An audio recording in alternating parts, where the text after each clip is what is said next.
Saludamos a todos, les damos la bienvenida. Hola, ¿qué tal, Macarena? ¿Cómo estás? Buenas tardes, bien.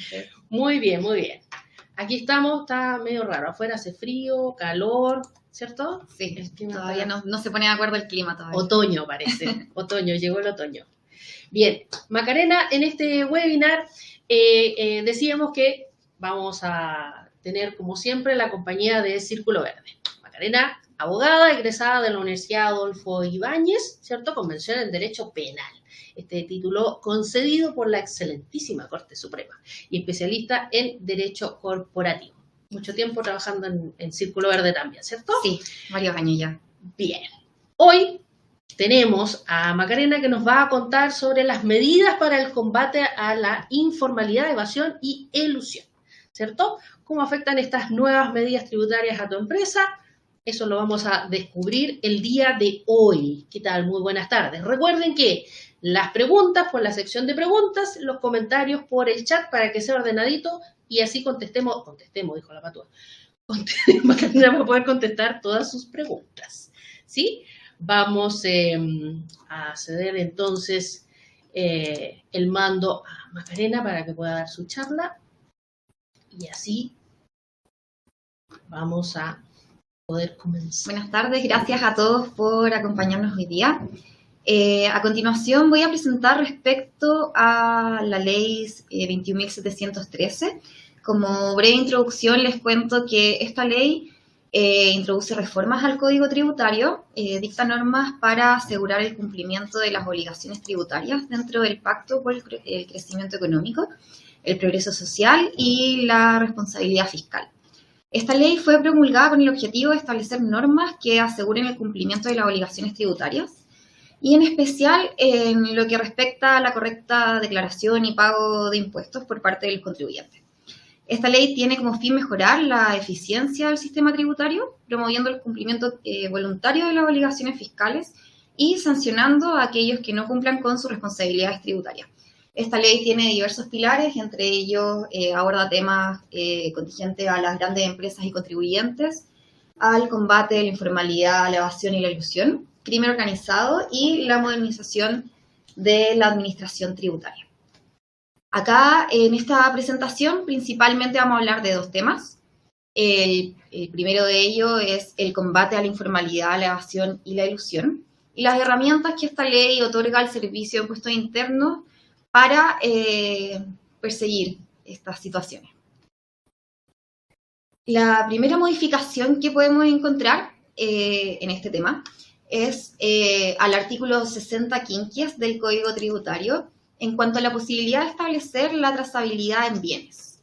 Si bien ya existía esta posibilidad, lo que anteriormente el artículo señalaba era que los productores, fabricantes, importadores, elaboradores, envasadores, distribuidores y comerciantes de bienes afectos a impuesto específico que el Servicio de Impuestos Internos determine mediante resolución, deberán implementar sistemas de trazabilidad en resguardo del interés fiscal.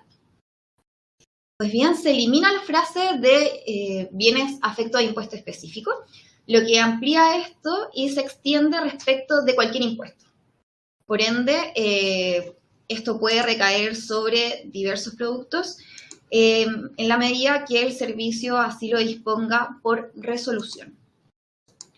¿Y qué es la trazabilidad? Esto es la posibilidad de identificar el origen y las diferentes etapas de un proceso de producción y distribución de bienes de consumo. Un ejemplo de esta facultad que tiene el servicio fue lo que se efectuó en el año 2019 respecto al tabaco, en el cual se estableció que las cajetillas de cigarrillos que se comercializan en el país deben contar con un sistema de marcación que permite distinguir productos falsificados de los originales y monitorear el correcto pago de los impuestos que se aplican al sector. La trazabilidad en este caso consiste en la marcación de cajetillas directamente en la línea de producción, en el caso de la producción nacional, y mediante una estampilla en el caso de las importaciones. Por ejemplo, cuando uno trae cigarros del duty free, cuando compra, no sé si se han fijado que tiene una estampilla o un logo distintivo que es diferente a cuando uno compra en los negocios corrientes acá en Chile. El servicio también, junto a estos mecanismos, lo que hizo fue habilitar una aplicación móvil denominada iVerifica, a través de la cual las propias personas pueden comprobar la validez del código fiscal de la cajetilla que está comprando. Este es un tema bien interesante porque no solamente afecta en el ámbito de la recaudación de impuestos, sino que también en el consumo en general, en lo que es la salud pública, toda vez que si nosotros podemos darle trazabilidad a los productos, también podemos determinar si se han cumplido con los estándares de calidad necesarios, los que habitualmente un producto falsificado no va a contener. Y bueno, y esta herramienta se utiliza por el servicio a fin también de determinar, obviamente, si se está procediendo con el correcto pago de los impuestos que se aplican al sector determinado. Recordemos que esto no es para toda la producción, sino que para aquellos que el servicio determine y debe ser mediante resolución.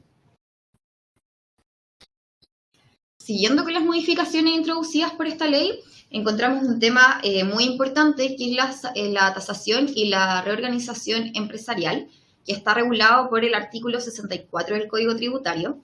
En este caso puntual, lo que se hizo fue reemplazar completamente el artículo 64 y estableció que se puede tasar en general cuando los valores difieren notoriamente de los normales de mercado. Y a su vez nos define qué se entiende por valor normal de mercado. Este es un concepto que más adelante en la presentación vamos a señalar cuál es la definición entregada por el servicio, y en el fondo viene a unificar el criterio. También entrega una herramienta a los contribuyentes, toda vez que permite acreditar valores mediante informes de valoración, una vez que ya están en el proceso de fiscalización. Y este artículo también define normas sobre la facultad de tasar. Esto entró en vigencia a partir del 1 de noviembre del año 2024. Las principales diferencias entre el antiguo artículo 64 y el actual, dentro de ellas, implican que no solo se faculta para tasar la base imponible, sino que también los elementos para determinar un impuesto. Por ende, es más amplio el radio en el fondo de fiscalización, ya que se van a poder analizar los diversos componentes y los diferentes valores que se utilizaron para determinar el impuesto a pagar. Se sustituye, como les comentaban, los conceptos de valor corriente en plaza y valor comercial por un solo concepto, que es el valor normal de mercado, a fin de unificar el criterio, lo que si bien es una herramienta para el servicio, también claramente es una herramienta para los contribuyentes que van a tener mayor certeza a la hora de fijar precios.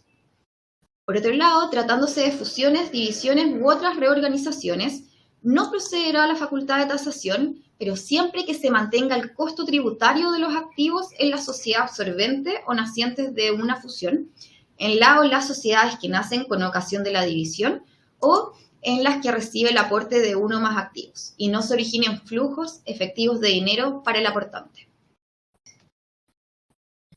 Otra diferencia muy importante es que no procederá a la limitación de la facultad de tasación respecto de reorganizaciones empresariales, incluyendo fusiones o divisiones que impliquen el traslado de la propiedad de bienes, acciones o derechos situados en el país a entidades domiciliadas o residentes en países o territorios en los que se refiere el artículo 41H de la Ley sobre Impuesto a la Renta. Estos son las denominadas naciones privilegiadas o como más corrientemente se llaman paraísos fiscales, o que según la legislación extranjera estén liberados de llevar contabilidad según normas de general aplicación. En este caso no procede la limitación de la facultad de tasar, es decir, sí se puede tasar. ¿Cuándo no procede la facultad de tasación?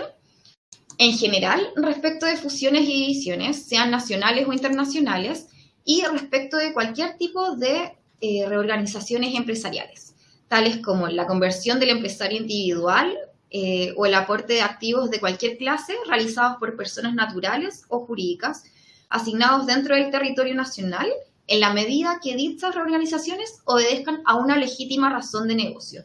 Este concepto también es importante y también se los definiré más adelante, que es la legítima razón de negocios.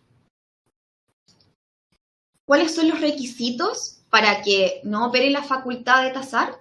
En primer lugar, y como les mencionaba, es que se mantenga el costo tributario de los activos de la sociedad absorbente o naciente de una fusión, en la o las sociedades que nacen con ocasión de la división o en las que recibe el aporte de uno o más activos y no se originen flujos efectivos de dinero para el aportante. Es decir, si varía el costo tributario, en ese caso, nuevamente el servicio va a contar con su facultad de tasación. En segundo lugar, que exista una legítima razón de negocios. Y finalmente, que se haya cumplido con las exigencias legales de la jurisdicción extranjera que corresponda y se mantenga o no se afecte la potestad tributaria de Chile.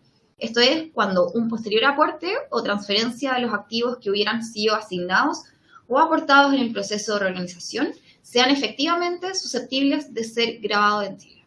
Estos requisitos son los que tienen que concurrir para que el servicio en el fondo no pueda tasar directamente. Siempre van a poder ser objetos de fiscalización, pero si el servicio determina que se cumplen con estos requisitos, en el fondo llega hasta acá su fiscalización, no procede con la tasación en sí. Respecto a las definiciones que nos entrega este artículo, que son bastante interesantes, ya que, como les comentaba, unifica criterios. En cuanto al valor normal de mercado, señala que son los que habrían acordado partes no relacionadas en operaciones y circunstancias comparables, considerando, entre otras, las características de la industria, sector o segmento, las funciones, activos o riesgos asumidos por las partes, las características específicas, componentes y elementos de los bienes, servicios o contratos o cualquier otra operación que se analice y en general cualquier otra circunstancia relevante.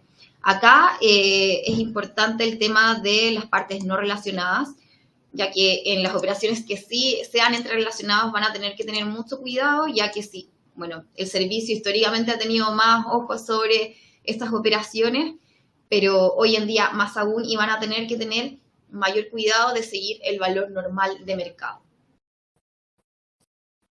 Y en cuanto a la legítima razón de negocios, la define como aquella que tenga por finalidad mejorar o facilitar las condiciones del negocio, así como obtener ventajas competitivas, financiamiento, la eliminación o mitigación de costos o riesgos, aumentar la capacidad productiva o de presencia en el mercado, optimizar la administración o cualquier otra finalidad similar a las anteriormente señaladas y que en cualquier caso sea distinta a la meramente tributaria.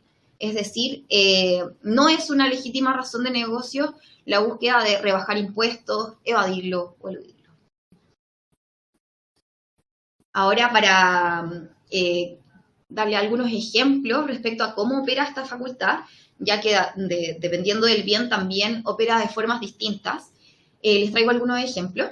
El primero de ellos es, por ejemplo, una compraventa de acciones, un bien mueble. Acá, servicio fiscaliza, detecta alguna incongruencia y tiene que efectuar la citación contemplada en el artículo 63. Por lo tanto, el contribuyente citado va a tener un mes para seguir dos caminos. El primero de ellos podría ser acreditar mediante un informe de valorización que sí se está siguiendo con el valor normal de mercado. Si lo logra acreditar, hasta acá en el fondo llega el proceso de fiscalización y tasación, o podría no lograr acreditar esta diferencia de valores o simplemente no responder a la citación. En cualquiera de estos dos casos, el servicio deberá determinar los valores fundadamente. Como toda resolución administrativa, el servicio debe fundamentar por qué estima que el valor no es un valor normal de mercado y entregar el valor que ellos consideren que sí lo es, entregando sus fundamentos para el caso. Luego de esto se procede con la liquidación o la resolución con la determinación de intereses y multas aplicables al caso concreto. En el caso de la compraventa de inmuebles, este proceso varía, ya que el servicio tiene la facultad de tasar y girar directamente. Es decir, si detecta una diferencia en valor de mercado, va a tasar y va a girar. Y acá el contribuyente lo que puede hacer es acudir al procedimiento general de reclamación. Acá, en el fondo, no pasa por la etapa obligatoria, puede citar, pero no es obligatorio para el servicio que tenga que citar y, por ende, acá el tema de la herramienta del informe de valorización, en muchos casos no va a poder ser presentado ante el servicio. Por eso, igual, es importante siempre asesorarse a la hora de efectuar compraventas de inmuebles. Muchas veces las personas tienden a querer hacer estas compraventas falsas de inmuebles y fijan valores que no están de acuerdo al mercado, por lo general entrerelacionados, entonces siempre pueden ser objetos de fiscalización. Por lo que a la hora de querer traspasar un inmueble, sea esto mediante una donación o una compraventa, les sugiero asesorarse con abogados expertos en el tema para que no sean objetos de estas fiscalizaciones, ya que Si el servicio tasa y gira, por lo general las multas son bastante elevadas. Finalmente, en cuanto a la reorganización empresarial, si se reúnen todos los requisitos que revisamos que están contemplados en el inciso 11 del artículo 64, acá el servicio no podrá tasar, no procede la facultad de tasación y por ende solamente podrían ser objetos de algún tipo de fiscalización, pero no en un cuestionamiento respecto al valor que se le ha dado a esta operación. Con eso damos por terminada esa parte en cuanto a la tasación y nos movemos hacia otra modificación efectuada en el Código Tributario, que es la del artículo 68. Esta es una exigencia de inicio de actividades y aquí la obligación es hacia ciertas entidades que exijan respecto a los contribuyentes acreditar haber efectuado ante el Servicio de Impuestos Internos el trámite de inicio de actividades. Esto va a entrar en vigencia ahora luego, el día 25 de abril del presente año, y acá no es que sea una obligación o una exigencia respecto al inicio de actividades en sí, sino que a ciertas entidades exigirlos con sus contratantes.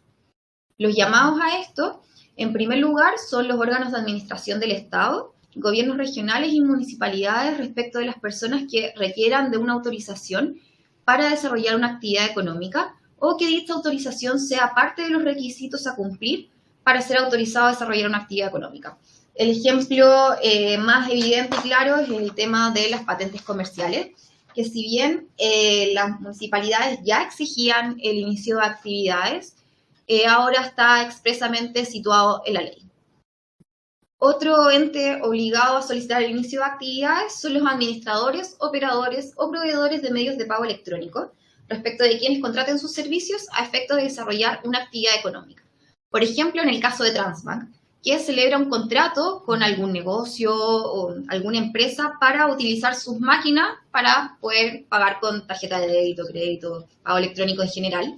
Acá, al momento de celebrar estos contratos con estos terceros, se encuentran obligados a exigir que estos terceros hayan iniciado actividades ante el Servicio de Impuestos Internos. Y finalmente encontramos a los operadores de plataformas digitales de intermediación que permitan operaciones entre terceros para la adquisición de bienes o servicios respecto de las entidades que ofrezcan sus productos. Acá encontramos plataformas como Shopify o Falabella, que en los últimos años, si ustedes entran a comprar a Falabella, muchas veces no están comprando directamente Falabella, sino que son otros negocios los que están vendiendo a través de su plataforma. Entonces, casos como este u otras empresas de retail van a estar obligadas también a exigir a sus compradores, o sea, a sus vendedores, que se encuentren con el inicio de actividades como corresponde ante el Servicio de Impuestos Internos. Encontramos una regla de excepción en este caso, que se podrían eximir de esta obligación cuando las personas declaren que su actividad no está sujeta a la obligación de inicio de actividades. Obviamente, ya que si no están obligados por ley a iniciar actividades, un tercero tampoco podría exigirles que le inicien. Pero sí, en este caso, tienen que exigir el cumplimiento de sus obligaciones tributarias en la forma y plazo que determina el servicio por resolución.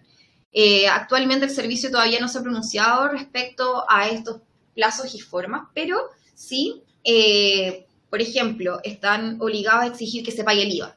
Entonces, ellos pueden exigir que se les acredite que esa obligación tributaria se encuentre realizada.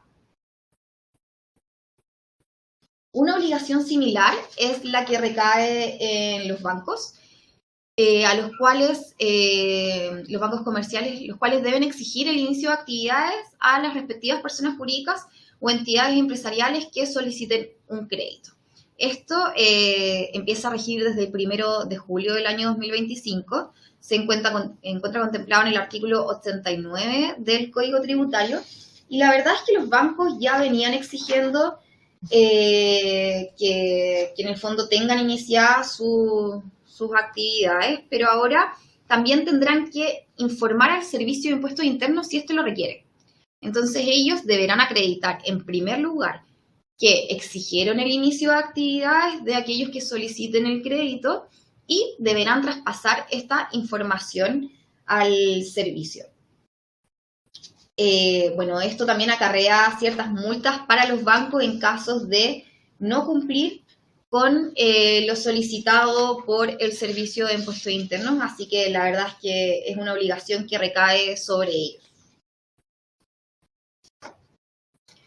Continuando en cuanto a este punto, encontramos la modificación efectuada al artículo 97 del Código Tributario en cuanto a cambio a los delitos tributarios. El artículo 97 en general trata cuáles son las infracciones tributarias, cuáles son las sanciones, las penas en las que puede recaer una persona, sea natural o jurídica, que caiga en estas faltas. Las primeras diferencias o modificaciones introducidas, en primer lugar, las podemos encontrar en el artículo 97, número 4, en la cual se elevan las multas y las sanciones, toda vez que se establece una multa del 100% al 300% del valor del tributo defraudado y con presidio menor en su grado máximo. Acá lo que hicieron fue subir la escala de penas y aumentar también las multas que anteriormente partían del 50%.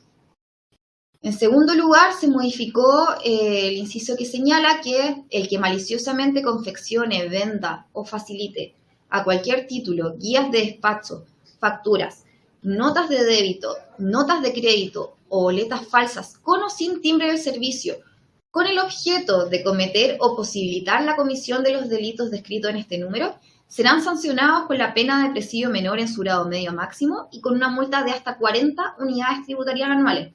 Acá lo que se hizo fue eliminar la frase que señala con el objeto de cometer o posibilitar la comisión de los descritos en este número. El tipo penal, en general, está compuesto por distintos elementos. Por ejemplo, acá parte con el que maliciosamente, es decir, el que con dolo confeccione, venda o facilite. Y lo que hizo fue eliminar el acto preparatorio. Ya no busca el objetivo de cometer o posibilitar la comisión de los delitos, bla, bla, sino que es el que lo confeccione. Ya por esa sola acción se encontrará sujeto a ser sancionado con las penas que establece este numeral. Luego, otra modificación que encontramos en este mismo numeral es que el que incurra en alguna de las conductas señaladas en el párrafo anterior para cometer o posibilitar la comisión de delitos de este número será sancionado con la pena de presidio menor en su grado máximo y multa de hasta 100 unidades tributarias anuales. Es decir, ya no es solo el que cometa la acción, sino que también el que posibilite la comisión, es decir, el agente facilitador, estará sancionado con las mismas multas que quien lo cometa. Otras modificaciones que encontramos en este artículo serían la sustitución del numeral 22, el cual fue sustituido completamente porque ya necesitaba una actualización, toda vez que hablaba de acuñar monedas y había caído en desuso, y se modificó completamente por el que autorice folios de facturas, boletas, guías de despacho, notas de crédito, notas de débito u otros documentos tributarios electrónicos, a sabiendas de que serán utilizados para defraudar al fisco, serán sancionados con la pena de presidio menor en su grado máximo y multa de hasta 10 unidades tributarias anuales. Y se introdujo un nuevo numeral, es decir, una nueva infracción tributaria, que indica que el que teniendo conocimiento del inicio de un procedimiento administrativo o judicial tendiente a la determinación o liquidación de impuestos o el cobro judicial de obligaciones tributarias, ejecute actos o contratos que disminuyan su activo o aumenten su pasivo sin otra justificación económica o jurídica que la de perjudicar a la administración tributaria o frustrarla total o parcialmente, el cumplimiento de sus obligaciones tributarias será castigado con la pena de presidio menor en su grado máximo. De partida, como vemos, no es una sanción pecuniaria, sino que una de presidio. Y, por otro lado, esto yo creo que se utiliza bastante en la práctica, que las empresas se ven que están sujetas a un proceso de fiscalización o de liquidación ya, y empiezan a tratar de disminuir su activo, cosa de que no puedan cobrarles en el fondo al final la cuenta. Tratan de traspasarla a otras sociedades, a los socios. Esto actualmente será sancionado con una pena de presidio menor en su grado máximo, si es que el servicio lo detecta. Y con esto damos por finalizado, en el fondo, uno de los pilares que yo les hablaba al principio, que es el combate a la informalidad, a la evasión y a la elusión, para dar paso a otro de los temas que trata esta ley, que es el crimen organizado. Es de conocimiento popular que el crimen organizado ha aumentado, yo creo que exponencialmente, en distintos ámbitos, y uno de esos es justamente el de los delitos tributarios. Y para eso, un paréntesis también a este análisis de la ley 21.713, es que se crea la Oficina del Crimen Organizado y se definieron sus funciones. Esto a través de la resolución exenta número 90, dictada por el servicio con fecha 11 de septiembre del año 2024, un poquito antes de la entrada en vigencia parcial de esta ley. Las principales funciones de esta oficina será identificar sectores de la economía o tipo de contribuyentes que se encuentren mayormente expuestos al riesgo de ser utilizados por el crimen organizado. Todos sabemos que hay distintos sectores de la economía que muchas veces sirven como una pantalla, por así decirlo, para que se cometan distintos tipos de delitos. También estará dentro de sus funciones la planificación y la implementación de acciones de cooperación interinstitucional. Esto quiere decir que esta oficina va a operar en conjunto, por ejemplo, con el Ministerio del Interior, el Ministerio Público, puede operar también de la mano de la Policía de Investigaciones o Carabineros, según sea el ente llamado a investigar. Va a poder ahí colaborar con las distintas entidades para lograr llegar a encontrar estas bandas o estos hechos de crimen organizado. También está llamado a diseñar y utilizar herramientas e instrumentos de análisis de datos que permitan detectar y denunciar oportunamente eventuales delitos, por lo que se espera que esta oficina cuente con nueva tecnología y desarrolle nueva tecnología que nos permita detectar estas situaciones. También está llamada a resguardar y proteger adecuadamente la información contenida en documentos, toda vez que sabido que los documentos tributarios son bastante sensibles, guardan información bastante valiosa para los contribuyentes, por lo que esta oficina estará encargada del resguardo de esta documentación que se utilice para otras investigaciones. También está llamada a colaborar y participar con la fiscalización documental o incluso en terreno que sea necesaria en el ámbito tributario y que permita incorporar elementos para identificar la actividad vinculada con el crimen organizado, proponer acuerdos de colaboración o convenios de intercambio de información con instituciones públicas en la materia de su competencia. Igualmente, proponer acuerdos de intercambio de información con otras administraciones tributarias a nivel internacional. Es decir, no se encuentra limitada a lo que sucede en nuestro país, sino que podrá colaborar a nivel internacional a fin de desbaratar estas bandas de crimen organizado que frecuentemente operan en el extranjero y ahí hay un intercambio con otras instituciones. También lo que se busca es apoyar y orientar a las autoridades y funcionarios del Servicio de Impuestos Internos para la presentación de denuncias por delitos que tomar en conocimiento y en esta misma línea asesorar en forma directa a las direcciones regionales o a las direcciones de grandes contribuyentes en materia de su competencia. Toda vez que un contribuyente podría acercarse a cualquier unidad, no necesariamente a la oficina de crimen organizado propiamente tal, sino que a cualquier unidad del Servicio de Impuestos Internos, y la idea es que los funcionarios de esas unidades estén capacitados tanto para recibir las denuncias como para poder elevarlas y así dar inicio a esta investigación y derivarla al ente estatal que sea correspondiente. Eso con nuestro paréntesis respecto a la oficina, que estará compuesta inicialmente bajo la supervisión del director nacional, y serán las subdirecciones, las direcciones de grandes contribuyentes, las direcciones regionales, las cuales prestarán a la oficina la colaboración que ésta les solicite. Es decir, la oficina, si requiere cierta información, si las subdirecciones desean elevar las denuncias, estarán completamente interrelacionadas. Volviendo entonces a las modificaciones introducidas por la ley 21.713 en cuanto a lo que es el combate al crimen organizado. En primer lugar, encontramos el control de proveedores de vendedores habituales de bienes muebles usados, que habitualmente se ha dado en ciertas ocasiones que se utilizan justamente para ser parte de crímenes.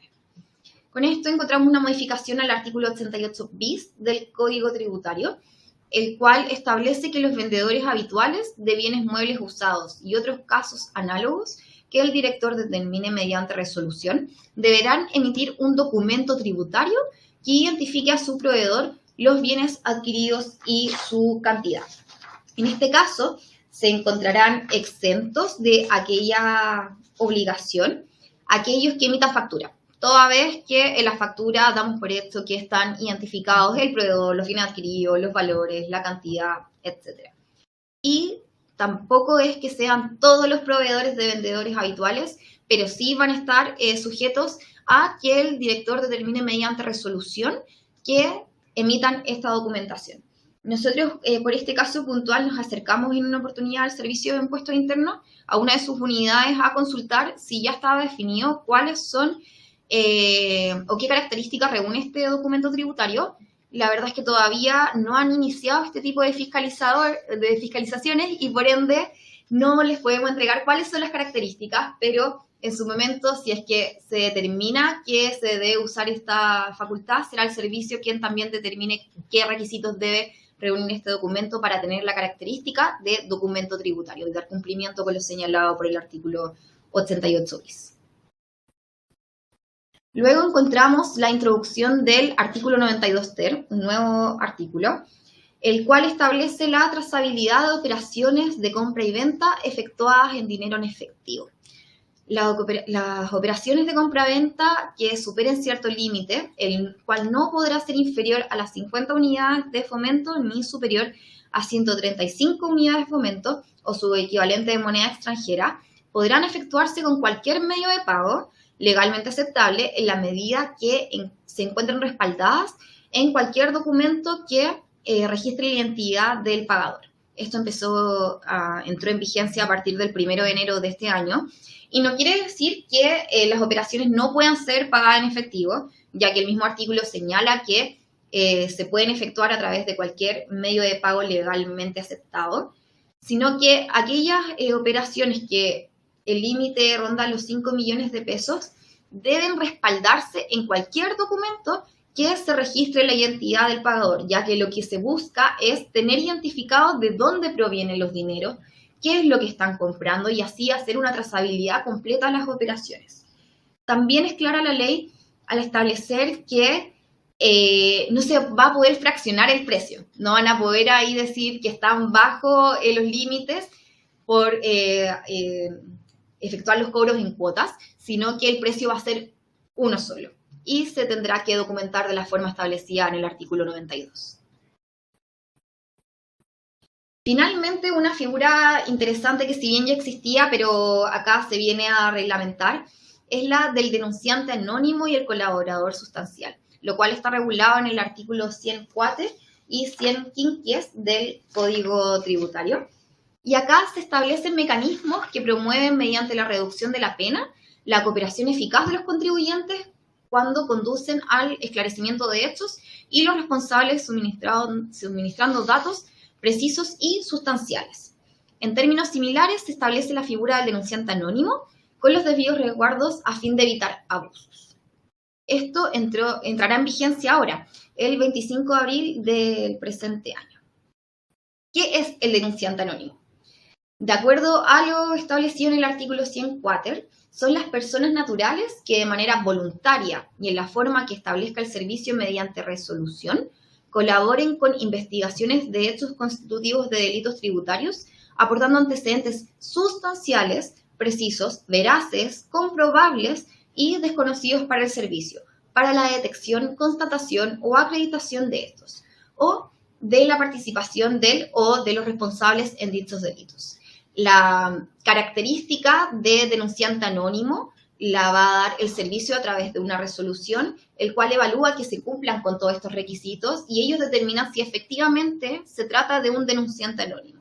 Lo que sí, si no cumple con todos los requisitos, por ejemplo, la información aportada no colabora sustancialmente con la investigación, de todas formas no se dará a conocer la identidad de este denunciante tanto por su seguridad como por la seguridad de la investigación que el servicio pueda estar llevando a cabo. La única forma, en el fondo, de que se sepa o se pierda la calidad de denunciante anónimo es que este denunciante renuncie a tal calidad o en el fondo dé a conocer detalles de la investigación, lo cual de todas formas puede ser sancionado. ¿Y cuáles son los beneficios que trae para una persona natural ser un denunciante anónimo? Es, en primer lugar, y yo creo que la más llamativa para los contribuyentes y lo que busca en el fondo esta ley, que es que ya vengan a cooperar en el fondo, es el 10% de la multa que se aplique como consecuencia de la investigación y procedimientos en los cuales colaboró serán destinados al beneficio de esta persona. En el fondo, si este colaborador logra aportar suficiente investigación y la investigación lleva a que se proceda con una multa, el 10% de esa multa será en su beneficio. Cuando hay distintos denunciantes anónimos que hayan colaborado en las mismas conductas sancionadas, el premio señalado, este premio del 10%, se distribuirá en la forma que determine el servicio mediante resolución. El servicio en el fondo determinará qué tanto colaboraron, cuál era la calidad de esta información y de esa forma determinará cuánto de este porcentaje será destinado a qué denunciante anónimo. Y por último, este monto, en virtud de lo señalado en el artículo 100 quinquies, no constituirá renta y las operaciones necesarias para efectuar el pago correspondiente gozarán de secreto bancario. Es decir, el 10% entra directamente en beneficio del denunciante anónimo, no tributa como renta, no habrán descuentos en el fondo y gozarán del secreto bancario. Todo esto también en beneficio de la investigación, ya que no se puede filtrar tampoco quién fue el que colaboró aportando los datos necesarios para la causa. Y eso finaliza nuestra presentación en cuanto a estos dos pilares, tanto para el combate de la ilusión como el combate al crimen organizado.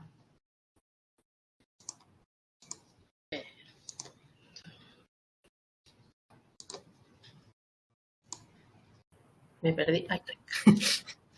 Bien, súper claro. Me quedó más que claro la parte del beneficio y de los denunciantes. Muy bien. Harto cambio se viene y todos a aplicar o recientemente o ahora este año. Abril, decía julio. Claro, en julio terminaría de entrar en vigencia porque hay algunos artículos que ya están siendo operativos en el fondo desde que entró en vigencia la ley durante el año 2024. Este año entraron otros en enero, ahora en abril, y ya en julio finalmente debiese estarse aplicando su totalidad a la norma. Y hay ciertos detallitos ahí que le falta ajustar todavía el servicio por lo que nos contabas. Muy bien. Algunas preguntas, todos súper atentos ahí porque no apareció ninguna. Por aquí hay una pregunta.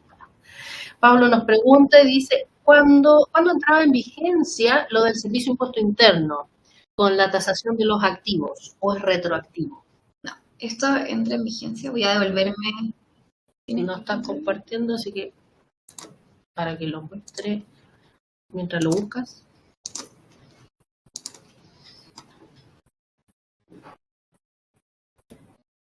Lo del servicio.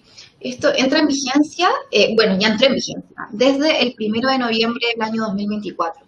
Ya está operando. Esto no fue retroactivo, en el fondo no es que las operaciones anteriores, pero en el fondo desde el 1 de noviembre del 2024 se modifica el artículo 64, recordemos que opera el beneficio del contribuyente, por ende son estas las normas que se empiezan a aplicar desde esa fecha. Ok, perfecto. Bien, Pablo, ahí espero que haya quedado más claro. ¿No hay ninguna pregunta? Nada. Todo súper claro. Las leyes siempre nos dejan un poquito mareadas, no es por nada. Bueno, en otras las que vienen a continuación vamos a seguir profundizando en las modificaciones introducidas por esta ley. Como les comentaba al principio, son distintos pilares los que viene a remecer aquí, las distintas herramientas que entrega el servicio, así que más adelante iremos analizando otros aspectos también que vienen con esta reforma. Claro, es bueno también que se actualicen todas las medidas de fiscalización, porque todo se va actualizando. La mayoría ahí salía lo de los pagos en efectivo, claro, ¿quién mandar con 5 millones en el bolsillo? Claro, es raro a lo menos. Así que está súper bien que también hayan tomado esas determinaciones y los vayan actualizando. La presentación de todas maneras va a quedar disponible, como siempre, en el video en nuestra academia, así como también en nuestro canal de YouTube, ¿cierto? De todas maneras, cualquier duda que mañana o al rato se les ocurra, nos pueden escribir o nos pueden escribir directamente a los chicos en Círculo Verde, en la página de Círculo Verde. Círculoverde.cl. Pueden ir ahí al apartado de contacto. ¿Ya? Así que ahí también pueden hacer sus preguntas directamente. Hay algunos ahí que nos han escrito y hacemos de intermediarios también. ¿Sí? Todos conversamos. ¿Ya? El material también va a estar incluido en nuestra... ¿No? ¿Ninguna pregunta? Parece que no. Bien. Vamos a continuar entonces con esta serie de explicaciones, con todas estas modificaciones. Así que no se pierdan otros capítulos, otras sesiones que vamos a tener, siempre atentos a nuestras invitaciones. Macarena, nos vemos entonces en la próxima. Muchas gracias a todos. Muchas gracias a todos. Que les vaya muy bien.